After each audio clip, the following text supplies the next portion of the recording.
Well, kia ora koutou. Welcome to another monthly session of our webinar, Artificial Intelligence Impacts and Preparation for Māori. This month, we are talking about Te Tiriti and legal instruments. This month, it is pre-recorded. We have the school holidays. We had maybe, I don't know, maybe 40% of our regular listeners have asked that they were provided a recording of this webinar because they're away on holidays or they had other commitments. So we took the initiative just to pre-record it for everybody. But next month, the August session is going to be a live panel. We've got a few invited guests, and we'll be talking about AI sovereignty with actual projects that have been rolled out. But in the meantime, we'll just carry on. My usual disclaimers, this presentation was only written by a human being me. All the information here was current up to at least June 29. Our usual shout out to the sponsor, the Institute of AI Governance, who are a 100% Māori owned AI training company who offer a tikanga kaupapa Māori focus with AI training. Right, so the big questions with legal instruments and artificial intelligence is whether to regulate or not to regulate. So we know some countries around the world are regulating. The EU have, for example, China, India, and a number of other countries. But overall, countries are not regulating. We know that America refuses to regulate AI and have in fact done the total opposite of regulation. They've opened up AI to big tech companies to do what they want. And it's all about innovation. Now, our current government, in a similar way, have done the same thing. They've stated that they will not regulate AI in New Zealand. They prefer productivity and to boost the economy with AI. For some of us, this is there's some issues, human rights issues here, especially for Māori, Pasifika, disabled, and other minority cultures. What we've seen around the world is we will more than likely be disadvantaged and discriminated against without regulation. But in line with what this current government is promoting is that organisations and communities need to create their own policies that enhance AI productivity and also protects the human rights aspect. So on July the 9th, the New Zealand government did release its first AI strategy. And they also released a small business guide to AI. The small business guide to AI was, had a lot of really good information, a lot of good ideas to protect Māori, to consider Te Tiriti, tikanga Māori, Māori data sovereignty. While the AI strategy the AI strategy did a few things. First, it confirmed what Minister Judith Collins KC had always said, that there will be no new regulation or laws such as the EU's AI Act to address AI. But then, secondly, it provided some very high-level guidance for government. Some people have pointed out that the strategy didn't include a Te Tiriti clause. But it did reference Māori organisations, and it did reference OECD principles. Those OECD principles do have the human rights aspect to it. So we can rely on the OECD principles to indirectly reference Te Tiriti. And when we talk about sovereignty, Māori data sovereignty, Māori AI sovereignty, I feel most people don't realise there's a number of legal instruments that need to be considered here. Now, we know that the Waitangi Tribunal have said that Māori data sovereignty and Māori data governance includes and recognises legal instruments. So here's 9 sort of high-level areas. This is just a beginning. There's specialised legislation that recognises Te Tiriti with data. While we also know that this current coalition government have stated that they will review that legislation. and with the intent to remove Te Tiriti, mentions of Te Tiriti from those legislations. So our founding legal instrument, He Waka Putanga, the Declaration of Independence of New Zealand in 1835. It was the first treaty between the British and Māori. It also laid the groundworks for Te Tiriti o Waitangi, the Treaty of Waitangi in 1840. And it's an enduring expression of Māori rangatiratanga, or sovereignty. So He Waka Putanga asserted sovereignty and independence to Māori in response to the increasing foreign interest and lawlessness in New Zealand. It declared New Zealand an independent nation under the authority of the collective rangatira, and stated that all power and authority resided with Māori rangatira. Now, arguably this is a little bit, this causes a little bit of angst. But in 1840, we have the country's founding treaty document, Te Tiriti o Waitangi. The difference between, the key difference between Te Tiriti o Waitangi and He Waka Putanga is He Waka Putanga was signed by the northern chiefs down to Waikato. From there, the rest of the country didn't sign it. So we know that Te Tiriti o Waitangi was signed by chiefs from all around New Zealand. And Article 1 basically gave the British the right to govern.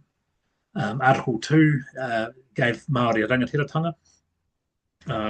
And Article 3 basically gave Māori and equality and equity, giving basically Māori have the same rights as British. So often these articles are summarised in 3 principles: partnership, participation, and protection. So when we apply this to data, Article 1 and 3 give government the social licence to use our data, as it does with all New Zealand citizens. For example, when we sign up to the health system, we give our data to the government. Census, benefits, the education system. Every time we sign up for something with the government, we're exercising Article 1 and 3 by giving that government social licence to use our data. Article 2, in addition, gives Māori the right to Māori data governance and data sovereignty. And this is through partnerships, participation, and vehicles and to ensure protection via outcomes of data analysis. So we cannot talk about Māori data sovereignty without talking about Te Tiriti. The next important part here is we've got the Treaty of Waitangi Act 1975. So basically this established the Waitangi Tribunal. It recognises in legislation that Te Tiriti is a foundational document of New Zealand. It gives weight to the treaty principles, binds the Crown to accountability, and supports recognition of He Waka Putanga 1835. So again, this is really important. This is why we have Waitangi Tribunal hearings. And as I'll discuss soon, this is why we've had claims about Māori data in the Waitangi Tribunal. We've got the Māori Language Act 1987, which was replaced by Te Turi Mo Te Reo Māori 2016, the Māori Language Act 2016. Now, this addresses some conscientious issues within Te Ao Māori and AI. So this act declares Te Reo Māori as an official language of New Zealand. Now, that's important. So this means that the Te Reo Māori is not owned by any one individual or any group. It can be used by anyone. So when we talk about fears of Māori language being owned by someone, it can't be. It can be trademarked. Well, what single words or single phrases can be trademarked, but that goes through a vetting process. So in terms of AI, we need to stop talking about international companies owning the language. It's simply, it's logistically not possible and legally not possible. Also for Māori, in the age of AI and data, this act recognises Te Reo Māori as a taonga. So as a taonga, again, this gives us Article 2 recognition and other Te Tiriti rights. The Y2522 claim with Waitangi Tribunal is perhaps the most significant claim in regards to Māori data sovereignty. Basically, the tribunal heard a claim by claimants regarding the Trans-Pacific Partnership Agreement, and the claimants argued that Māori data is a taonga, that algorithms about Māori should be open and there should be co-design. So essentially, yeah, in summary, the tribunal agreed with the claimants that Māori data is a taonga and the government must acknowledge this, and it defined what is Māori data, data governance, and data sovereignty.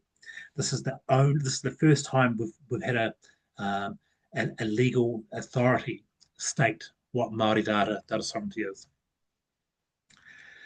Going back decades, we had the Y262 claim, which was commonly called the flora and fauna claim. This addressed the ownership and use of Māori knowledge, cultural expressions, our taonga species, inventions derived from our taonga species, and anything created using Māori knowledge.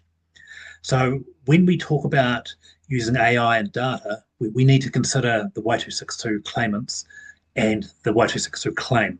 There's a wealth of knowledge there, and everything they talk about is Māori data. The Mātātua Declaration is a collaboration of Te Mātātua in the Bay of Plenty and about 150 delegates from 14 countries around the world who basically came up with this declaration to protect the rights, our cultural and intellectual property rights of Indigenous peoples. It's not widely used and widely referenced, but again, I mean, if you're from any of these countries here in New Zealand, you know, especially in the Mātātua Federation, it's good to use this as a base for any data sovereignty, AI sovereignty discussions and claims. So we have the United Nations created the Declaration on the Rights of Indigenous Peoples in 2007. It's an international human rights document with a number of articles affirming Indigenous people's rights and determination to things such as culture, education, language. So New Zealand, under the national government, endorsed this declaration in 2010. And just below here, these articles are directly linked to AI and data sovereignty for Indigenous peoples and Māori. Again, when considering data sovereignty, AI sovereignty, it's important to link each one of those articles directly to the declaration. As I said before, New Zealand has a number of pieces of legislation that consider Te Tiriti o Waitangi. But at this stage, they are still in legislation. But as I said, our coalition government have stated they will review and remove these articles. So we have the Digital Identity Services Trust Framework Act, Data and Statistics Act 2022, Consumer Data Right Act, and the Privacy Act, which the Privacy Act indirectly states that the commissioner to have regards to certain matters, including cultural differences. We have seen, we've seen this exercised a little bit recently with the facial recognition technology trial, and I'll talk about that more after. So in New Zealand, our most highest court in the land, the Supreme Court, made a ruling in the Peter McGregor Alice case, or the Peter Alice case in 2022. So basically, it stated that tikanga Māori is New Zealand's first common law. Now, there's been a number of things have changed since then. Law schools teach tikanga Māori now. We see tikanga Māori being considered in courts. From a Te Ao Māori technology perspective, in my opinion, this gives Māori data and digital ecosystems that use Māori data the right to call itself a taonga. Now, considering it has Māori data contains the Māori of the descendants of the Māori peoples, our taonga species, our deities, our mataranga and our whakapapa, then it needs to be treated accordingly with our tikanga protocols. For the same reasons as I've just pointed out, that Māori data has Māori, Wairua, whakapapa, etc. Legal personhood was given to the forest up in Te Wera, the Tupua Wanganui River, Mount Taranaki. There's discussions about giving whales legal personhood for many of the same reasons. So if we consider the comparison, then we need to start having a conversation about, when and how will AI or data systems be given legal personhood under a tikanga Māori perspective. As I said before, the Privacy Commission did exercise its rights under its legislation with facial recognition trial. But what we do know about facial recognition is that people of colour, Māori Pacifica, are more likely to suffer bias due to a lack of training data. So basically what this means is these systems are trained on photos of people from America, from Europe, where there's not that many Pacifica faces.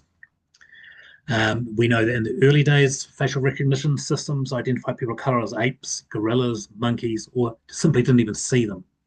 Again, this is because the engineers who created these systems created the systems that look like them, typically white men. We know that, Māori are more likely to express concerns about facial recognition simply because of the bias in the system. So, so as I said, the recent facial recognition trial by Foodstuffs in Rotorua, the Privacy Commission came out with a number of findings, and they did recognise that there is a lack of training data for Māori, and that there needs to be ways around it. So, there's some solutions for Māori that we could be considering. We need to consider reviewing the Copyright Act. We need to train facial recognition systems on data with our faces. And we also need to consider that in Denmark, they're introducing a new law to copyright people's faces and images, so that if your face or image is included in AI, whether it's a deep fake, fake porn, adverts, misleading adverts, then Denmark are proposing that you should be able to have your image removed because your own copyright of your face. Now, this is something, as Māori and New Zealanders, we need to start having this conversation now. We know from a tikanga perspective that our faces, we individuals owned their own faces, and they were tapu. And I'm certain that we can apply our tikanga to copyright laws. I've written about this on my blog post at tauru.maori.nz. If you're interested in more details, pop along to that. So the Privacy Commission, again, the key findings from the facial recognition technology. I'm going back. So the Privacy Commission have created facial recognition technology guidelines. Now, I think, so basically they say there needs to be a strong justification and necessity for FRT. Basically, thorough planning, transparency and communication, system design and security. All these things are good, and they need to be, I think these are the very minimal guidelines that people need to consider when implementing facial recognition technology.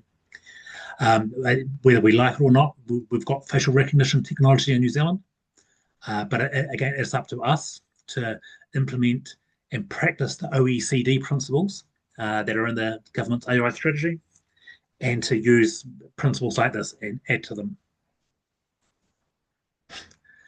Right, so when designing AI, it's important to that we create our own ethical principles, as I said at the start. So I'm just Ako Education New Zealand have created what I consider quite good principles. These aren't the only principles for artificial intelligence, but these are a really good start. So these talk about transparency. How and when will the AI be used? It recognises that AI is inherently biased, so we can't let AI keep reinforcing those biases. It talks about the human element with algorithms. We know algorithms are biased, usually biased as well. So we need humans in the loop. We need to recognise data sovereignty. This is not just Māori data sovereignty, but this is data sovereignty. Did it come from the disabled community? Did the data come from Pasifika communities? And then, record it. And then agency. People. We need to experiment with AI. If we don't experiment with AI, we don't know. But we need to do it within some guardrails. So we do need these policies. These are some high level principles when creating an AI, using the Hauora Waitangi Tribunal findings. So if each organisation can and should create their own principles. We know in New Zealand that a number of corporations and groups already do this. So the first one, tino rangatiratanga. So basically this means having Māori at every stage of the AI life cycle, and making sure that the AI is going to achieve equitable outcomes, for Māori, for Pasifika, disabled women, for everybody. When using data, unless you've got a social license to use it, then aim for FPIC, free, prior, and informed consent. This is part of UNDRIP. If you can't get free, prior, and informed consent, at least aim for prior and informed consent. Stewardship is important for Māori, recognising that Māori data is a taonga, going back to He Waka Putanga, Te Tiriti, the Waitangi Tribunal findings, legal personhood, all come into play here. And again, using the Supreme Court rulings, mana motuhaki, ensuring that tikanga is part of the whole life cycle of the AI. Using tikanga might be at odds with some commercial projects, but overall, if you're looking for a community good project, following tikanga will be helpful. Some best practices when to protect mātauranga Māori with AI and data. Again, it's best to create your own principles and plans. Don't use other people's data governance guides or data sovereignty principles. The research, I say this because we know that research has shown that the majority of people, most of government agencies have tried and failed, but when they implement their own guides and their own principles, they succeed in this area.